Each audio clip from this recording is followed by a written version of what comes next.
My dear ones, this is just a video shot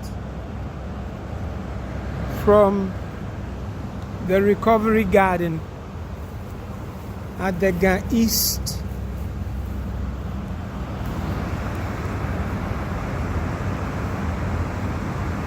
Infectious Disease Center, where I am undergoing treatment for COVID-19. I just thought sending this message out to those of you who are my loved ones, at least will let you know I've survived it for 5 days, and therefore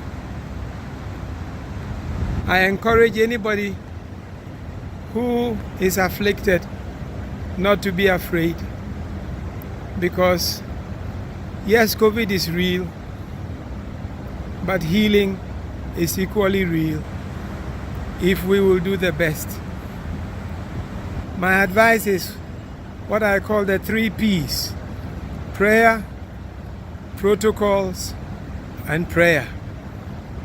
And you can add 2 more to it, and protocols and prayer, so it becomes 5. Let us continue praying, thanking God for the doctors, the nurses, the frontline workers, and the great good job they are doing. They are really stretched out and stressed out. They need our prayerful support, love, and concern for themselves and for anything God can help them to do. Number 2, let us continue to pray for those who are patients like myself, a privileged one. May God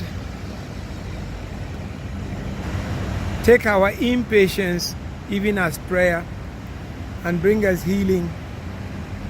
But I must say, with a lot of patience, we will do well and we shall overcome whatever the sickness is about. Number 3, I'd like us to pray for all Ghanaian citizens and to plead with them. COVID is real. They should observe the health protocols as religiously as possible. We should not take things for granted. God helps those who help